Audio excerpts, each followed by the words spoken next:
नमस्कार, मैं हूं Pankaj Kumar. TV9 digital platform पर आपका स्वागत है। आज हम हेल्थ क्लास में बात करेंगे DRDO 2G मेडिसिन के बारे में। जी हां, जिसका लंबे समय से हम लोग इंतजार कर रहे थे। आज वो इंतजार की घड़ी पूरी हो गई, क्योंकि आज 10,000 सैसे रक्षा मंत्री के द्वारा लॉन्च कर दिया गया। वैसे 1 मई को ही इसे इमरजेंसी यूज के जरिए परमिशन दे दिया गया था और ये कहा जा रहा था कि ये दवा सजीवन बूटी का काम करेगा। जी हाँ, आपको मालूम है कि सजीवन बूटी इस दवा को क्यों कहा जा रहा है? क्योंकि अभी तक मार्केट में कोई ऐसी दवा नहीं आई है जो कोरोना बीमारी का उपचार कर सके।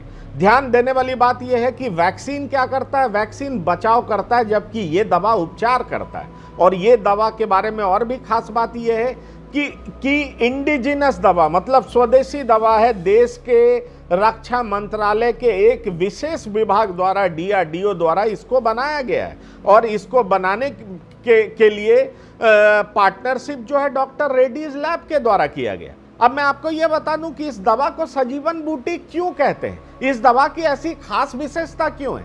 तो मैं आपको यह बता दूं कि इस दवा की सबसे बड़ी विशेषता यह है कि इस दवा का कोई नेगेटिव इफेक्ट नहीं है। और नेगेटिव इफेक्ट क्यों नहीं है? इसकी वजह यह है कि इसका मॉलिक्यूल ग्लूकोज की तरह होता है, ग्लूकोज का एनालॉग है। और आपको मालूम है, ग्लूकोज हमारे शरीर में जो करोड़ों अरबों सेल हैं, कोशिका हैं, उन हर कोशिका पे रिसेप्टर होता है जो ग्लूकोज को एक्सेप्ट करने के लिए तैयार रहता है।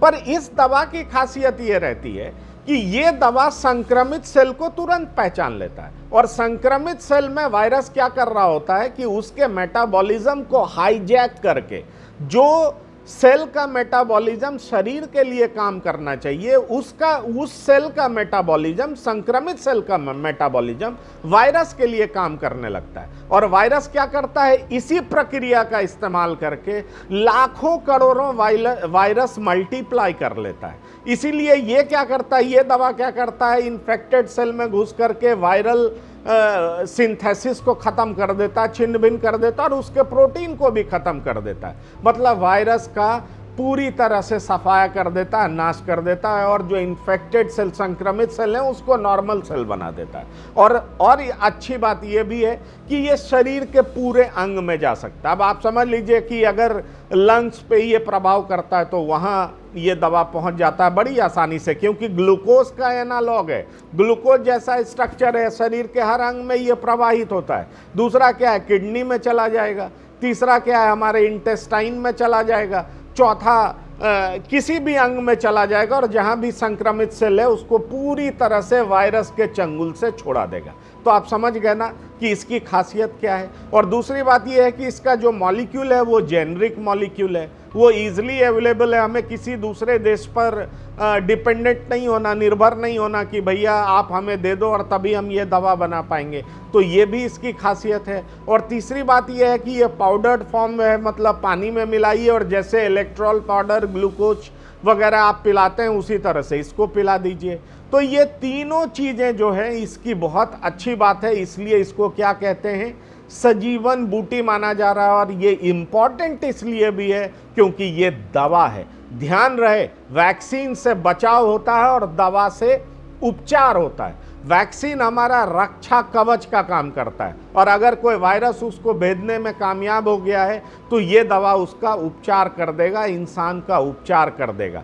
अब आते हैं कि इस दवा को इतना कारगर क्यों माना जा रहा है। तो आपको मालूम है कि किसी भी दवा और वैक्सीन को बाजार में लोगों तक पहुंचने से पहले उसका क्लिनिकल ट्रायल होता है और क्लिनिकल ट्रायल के जरिए हम उसके सेफ्टी और एफिकेसी को जानते हैं, उसकी सेफ्टी और एफिकेसी को पहचानते हैं। अब इसके सेफ्टी और एफिकेसी में देखा गया कि जितने लोगों पे ये अप्लाई किया गया वो तमाम लोग सुरक्षित पाए गए। मैं आपको बता दूं कि फेज 2 ट्रायल में, जो 2A ट्रायल में 6 अस्पतालों में इसका इस्तेमाल हुआ और 2B में 11 अस्पतालों में इसका इस्तेमाल हुआ।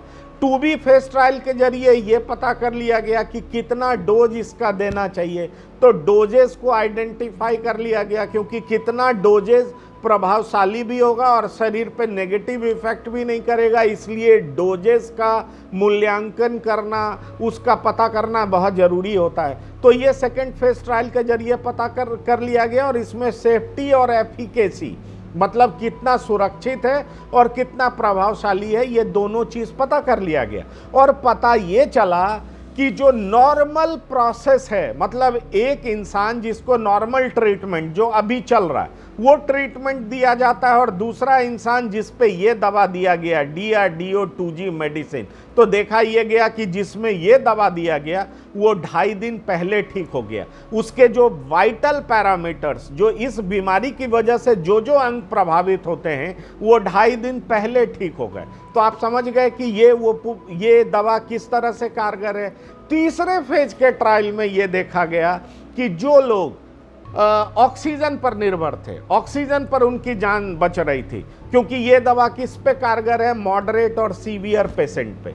आपको मालूम है सीवियर पेशेंट किसको कहते हैं, जिसका रेस्पिरेटरी रेट 28 से ज़्यादा होता है, जिसका ऑक्सीजन सैचुरेशन 90 से कम होता है, और जिसका टेम्परेचर 101 डिग्री से लगातार ज़्यादा होता है। ऐसे पेशेंट्स पे जब ये दवा दी गई तो पाया ये गया। या फिर मॉडरेट पेशेंट किसको कहते हैं, जिसका रेस्पिरेटरी रेट 24 से 28 के बीच में होता है, उसको मॉडरेट पेशेंट कहते हैं। और जो आपका ऑक्सीजन सैचुरेशन है वो भी 90 से थोड़ा ही कम होता है, तो आप समझ लीजिए उसको मॉडरेट पेशेंट कहते हैं। मॉडरेट और सीवियर पेशेंट को ये माइल्ड करने में बहुत जल्दी कामयाब होता है, और एक नॉर्मल पेशेंट्स को जिसको स्टैंडर्ड ऑफ केयर दिया गया, मतलब जिसको नॉर्मल ट्रीटमेंट जो अभी चल रहा है वो दिया गया, और एक पेशेंट को जिस पे ये दवा अप्लाई किया गया।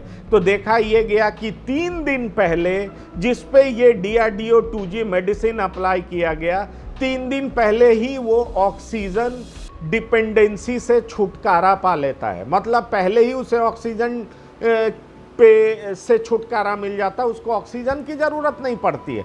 ये देखने वाली बात है कि अभी 10,000 से स्वास्थ्य मंत्री और रक्षा मंत्री द्वारा रिलीज़ किया गया है, लॉन्च किया गया है, तो कितना जल्दी ये बाज़ार में ईजिली अवेलेबल होता है, जो कि काम डॉक्टर रेड्डीज़ लैब का है। जितना जल्दी अवेलेबल होगा, ज़्यादा से ज़्यादा लोग इससे लाभान्वित होंगे, जो कोरोना के चंगुल में फंस चुके हैं, जिनकी ज़िंदगी दांव पर है। तो निश्चित तौर पर सरकार के लिए एक बड़ी चुनौती है, डॉक्टर रेड्डीज़ लैब के लिए खास तौर पर, कि ज़्यादा से ज़्यादा संख्या में इस दवा को बाज़ार में उतारें, ताकि ज़्यादा से ज़्यादा लोग इससे लाभान्वित हो सकें। धन्यवाद, नमस्कार।